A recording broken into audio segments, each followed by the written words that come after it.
سب بچے ڈرامہ دیکھ رہے تھے۔ بچوں نے مختلف پیشوں کے لحاظ سے کپڑے پہنے ہوئے تھے اور سب اپنے بارے میں بتا رہے تھے۔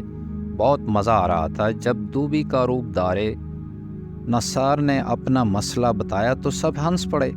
اچانک خالد سب سے مختلف لباس پہنے آیا۔ سب حیران ہو گئے۔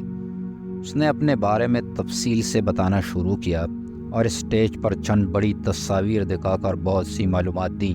میں خلا باز ہوں۔ خلا کا مطلب ہے خالی۔ ہماری زمین کے ارد گرد گیسیں ہیں۔ ان گیسوں میں زمین کو لپٹا سمجھیے۔ یہ گیسیں ہماری پودوں اور ہر طرح کی زندگی کے لیے بہت ضروری ہیں۔ زمین کے گرد گیسوں کے اس حالے سے باہر کی فضا خلا یعنی اسپیس کہلاتی ہے۔ سائنس کی ترقی سے زمین پر ایک جگہ سے دوسری جگہ جانا آسان ہو گیا ہے۔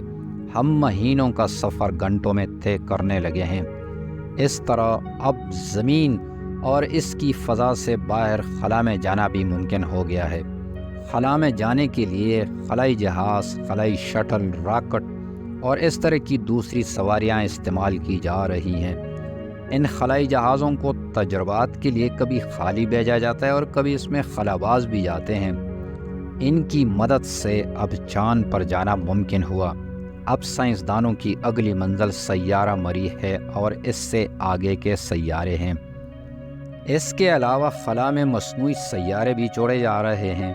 ان سیاروں کی مدد سے ہم پوری دنیا کے موسموں کے بارے میں پہلے سے جاننے لگے ہیں۔ اسی طرح بہت سے تجربات جو زمین پر نہیں ہو سکتے تھے ان اسٹیشنوں پر کیے جا رہے ہیں۔ خلا سے زمین کو دیکھنا ایک بہت ہی حسین تجربہ ہوتا ہے۔ زمین ایک بہت خوبصورت سیارہ ہے۔ یہ ہمارا گھر ہے۔ اس کو صاف رکھنا اور اس کا خیال رکھنا ہماری اولین ذمہ داری ہے۔